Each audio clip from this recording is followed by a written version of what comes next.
she feels that she needs at this point. She has a husband who is devoted. She has 2 sons. She has a husband that looks around and says, what is it that is best for my family? And so he moves his family from a place where there's a famine to a place where they may find food.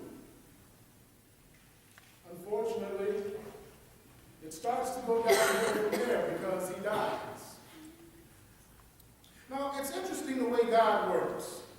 Because you'll notice that the 2 sons, they married Moabite women. Now, according to Jewish law at the time, that was strictly forbidden. You didn't marry foreign women. What should have happened was the 2 sons should have gone back home to Israel and they should have found good Jewish wives.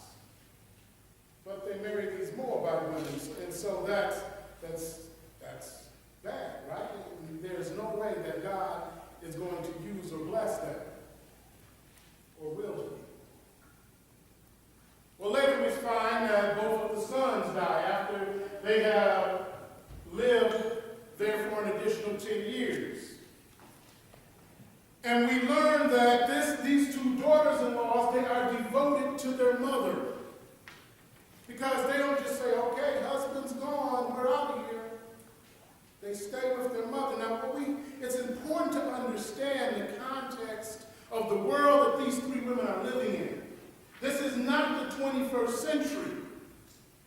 This is years, hundreds of years before Christ, when a woman was dependent upon the males within her family. A woman, as a young girl, would be dependent upon her father, and then when she was married, it became the husband's responsibility to see that she was taken care of. If something happened to the husband, it became the role of the eldest son. This woman has lost everything. She has no means of support. She has no husband. She has no sons. She has 2 daughters-in-laws, but they're in the same predicament that she's in. And then she gets a message that the famine that they had left, the famine that they had run from, is over. And now they can return. And so she decides it is best for her to return home. At least if she returns home, her hope is that she might at least find a distant relative that would be willing to take care of her. Well, she also realizes there's no need for her to take her daughters-in-laws. After all, remember, they're Moabite women. They're outsiders. They aren't going to be received well, and so she blesses them. She gives them a blessing. When she tells them to return home, she blesses them. She says, go home. Go to the house of your mother, and may the Lord bless you. May you find rest in the house of another husband. She thanks them for being so kind to her sons and to her. But then she says, go. And you'll note that at the beginning, neither one of them wants to leave. But she urges them. She says, look, I'm old. It's over for me. I'm not going to be able to find another husband. And even if I had a husband and was able to have children, you're not going to wait for those sons to grow up so you can marry them, so go. And this is the point in the story when a lot of times, depending on who you talk to, there's different opinions on how we should look at it. Because what happens is Orpah says, okay, I'm going to listen to what my mother says and I'm going to return home. And some people will look at that as disloyalty. And actually it's the exact opposite. Orpah was being very loyal because what she was doing was she was being obedient to her mother-in-law. Her mother-in-law has told her to do something and she's done it. We don't know what the story says from that point. But there is a good possibility that she did find a husband, and she did have children, and that she was blessed from that point. I just say that because we want to be careful not to be too judgmental or too harsh, because Orpah was not only was she doing what she was supposed to do, she was doing what in that culture was expected. Now the rebel was Ruth. Because Ruth said, I am not going to leave you. And then she makes a very definitive statement. She says, not only am I not going to leave you, I'm going, wherever you go, I'm going to go. Your people are going to be my people. Your God is going to be my God. Wherever you're buried, that's where I'm going to be statement that we see quite a few times in the Old Testament. It's basically the equivalent of swearing, not cussing, but swearing that you're going to do something. She says, may the Lord punish me ever so severely if anything besides death separates us. Is there any other way to see a clearer picture of loyalty, of love, of someone who is being devoted to their mother-in-law? Because she did not have to do this, but she did.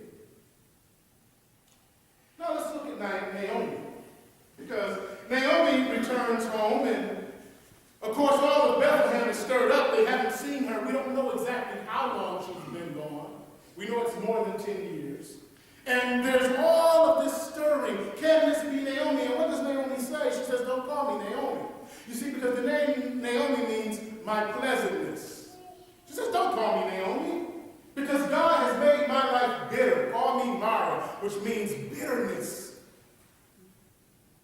My life is bitter. I left full. I left with a husband. I left with sons. I got daughters-in-law. Now the Lord has made my life bitter. He has made me empty. I have nothing. The interesting thing is to understand that many of us have maybe felt like that, and we're probably in the same boat that Naomi's in. And that is, sometimes life seems so bitter. Life seems like everything is against us that we have blinders on and we can't see the big picture. Because Naomi says to her fellow people in Bethlehem, she says, I'm empty. I don't have anything. But she's not taking into consideration she has Ruth. She hasn't yet come to understand what the blessing will be in her life that she has Ruth. And so what I want to do today is, as we look at this text, I want to ask a series of questions. These are questions that I cannot answer for you. They're questions that you might have to ponder deeply and think about. Some of them you might know the answer to right away, or at least think that you do. And so the first question is, looking at your life right now, the place that you are right now in your life, are you Naomi or are you Mara? So wait a minute. Naomi and Mara are the same person. Yes, they are, but are you Naomi? Someone who left and was full. My pleasantness. Things seem to be going right. Things are working well in your life.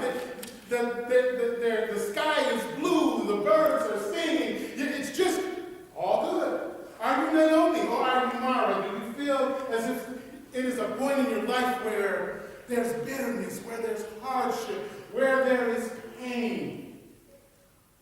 Where are you? Naomi? Mara? Maybe someplace in between. The important thing to understand that regardless of how you're looking at your life right now, whether you're looking at it as Naomi or whether you're looking at it as Mara, an important task, an important thing that we want to make sure that we're doing is praying, because we want to pray in those Naomi times, those times of pleasantness, those times of plenty, those times of greatness, and we want to pray in those times of Mara, those times of bitterness, in those times of Naomi, in those times of plenty, of my pleasantness. We want to pray prayers of thanksgiving. Thank you, God, for all of this that you've done for me, because we want to remember and understand that none of it is done on our own. None of it is done through our own power, our own grace, our own strength. It's done because God has bestowed these blessings upon us, not because necessarily we deserve it. But He has. And so we pray and we thank Him. You say, well, what about if I'm going through my Mara experience? This time of bitterness. Well, the first thing is to realize that in those times there are blessings that you may be blinded to. So you pray to God to open your eyes to help you to see the blessings that you may not realize.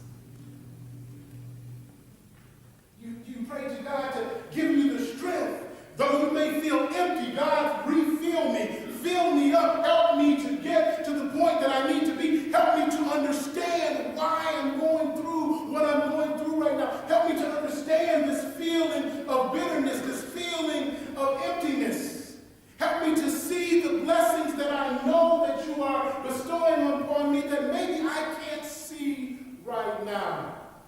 Help me to see my Ruth. I might be blind, so help me to see my Ruth. But it all starts with prayer. It all starts with us communicating with our Heavenly Father. It all starts with us saying, we open ourselves to Him. In the times of plenty, it usually goes one of two ways. Sometimes in the times of plenty, we get so into ourselves, so into the stuff that we have, that we forget to talk with God. We forget to thank God for the things that we have. Sometimes in the lean time, sometimes in those Mara experiences, those times of bitterness, when it seems like we're suffering loss after loss after loss after loss, we may go away from God, or sometimes we may come to Him, but it's all anger, and that's okay. God is okay with us being angry and honest with Him. Trust me. There's not a whole lot we can do to Him. But He's okay. He's okay with us coming to Him and saying, I don't feel like I deserve this bitterness. We can come and we can be honest. Because what happens is eventually our eyes are open. And we can see. And it's amazing when we go through those bitter experiences and then we come out of them and we look back, we realize how much we grew. We realize how strong we came through those experiences. And that's why today I talked about testimony being so important, because it is in those experiences that we talk about, those places that we used to be, those lifestyles that we used to live, those things that we have gone through. It is in talking about those experiences and talking about what God has done for us that someone else who is going through a similar experience can hear that and say, there is hope.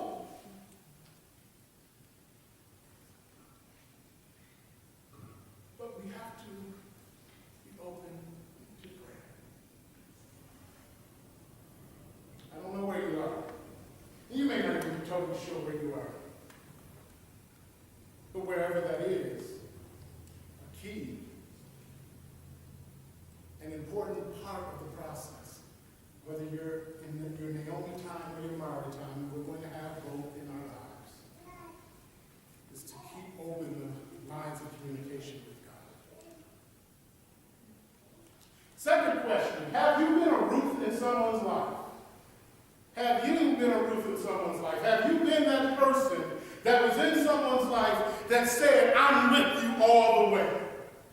No matter what, I'm going to be loyal. I'm going to love you. I'm going to show you kindness. I am totally devoted to you. Now, there is one relationship where there should always be that attempt to be a Ruth in that person's life. And that is your spouse.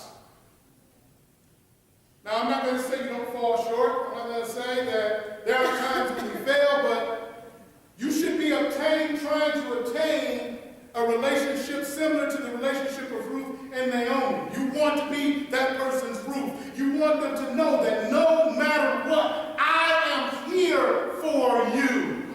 That's what marriage is all about. So, for those of you that are not married, before you get married, if you can't say that, think about it. If you can't say, you know what, wherever you go, I'm going. Your people are going to be my people. Your God is going to be my God. Wait a minute. But what if they don't believe what I believe? Then maybe you need to think about it. Where you die, that's where I'm going to die. In other words, you're going to have, that's the type of relationship that you have to have with your spouse.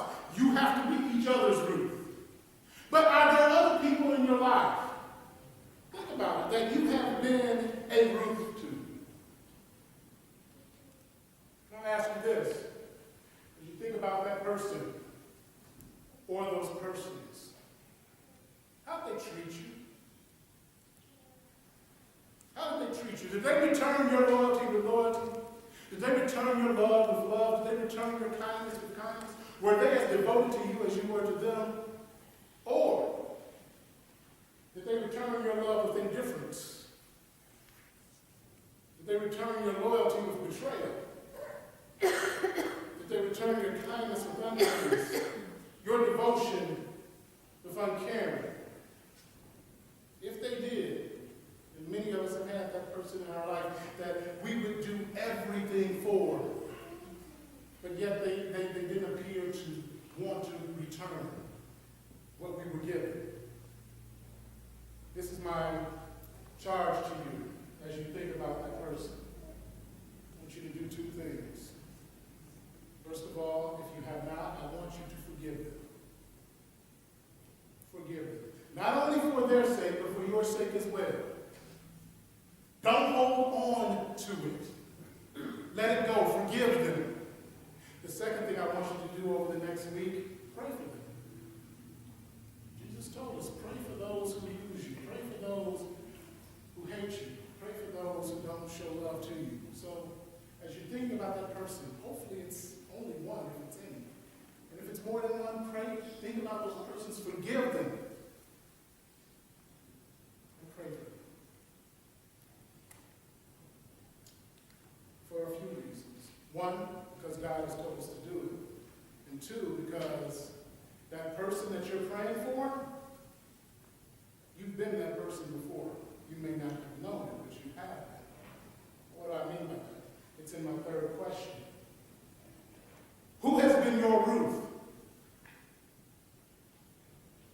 Who has been the Ruth in your life? Who has been that person that has said to you, I'm going to go where you go. I'm going to be right by your side. I'm never going to leave you. Again, I said it should always be your spouse. I can say without a doubt that my Ruth is my wife. I'm blessed. I am truly blessed because my Ruth is my wife. She has more than one time said, look, wherever you are, that's where I'm going. You end up in northern Alaska. We'll be cold right next to each other. And miserable, because neither one of us likes cold weather. But we will be there together. But I've had other Ruths in my life, other people who have come alongside me and said, I've got your back. And guess what? Unfortunately, I have to say that for some of them, I have not reciprocated. So let me ask you this. Think about a Ruth or some of the Ruths in your life. How have you treated them? Have you given to the level that you have received? Or did you consciously or even unconsciously mistreat them? Now, if you have, here's your challenge. Ask for forgiveness. And that can be hard. You know, one of the things I know several people that have taken, been involved in 12-step programs because of addiction. And one of those steps is reconciliation, in which you look at the people that you've hurt, you look at the people that you have done wrong, and you go and you ask forgiveness. Now here's the thing, this is why it's so hard. You might get rejected. You might get told to go somewhere that I won't say in pulpit. But you might get rejected. That is okay.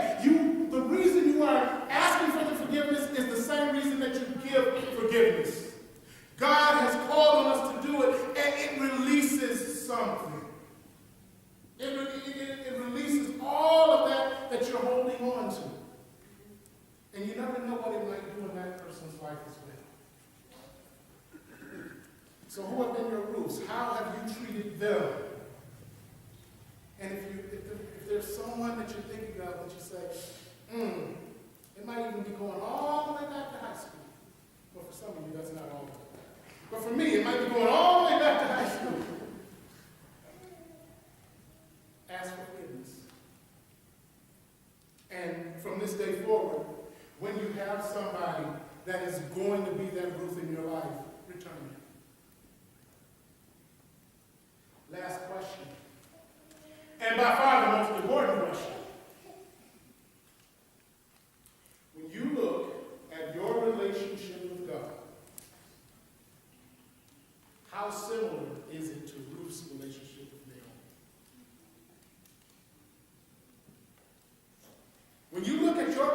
relationship with God, how loyal have you been?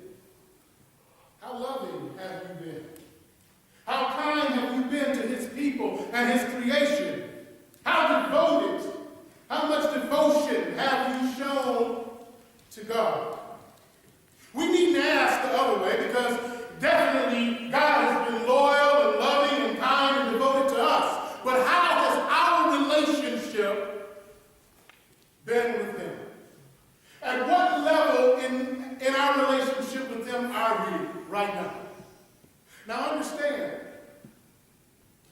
none of you sitting in here, regardless of where you're at in your relationship with God, have reached the level that Ruth has with Naomi. But we should be striving to do so. We should be striving each and every day to say, God, I am with you. Where you send me, I will go. I will walk alongside you. You will be my God. I will always be with you. And here's the difference. Ruth said the only thing that will separate her from Naomi is death. We know with that we're going to even get closer, because we will be constantly in his presence. But right now, this day, where is your relationship with God?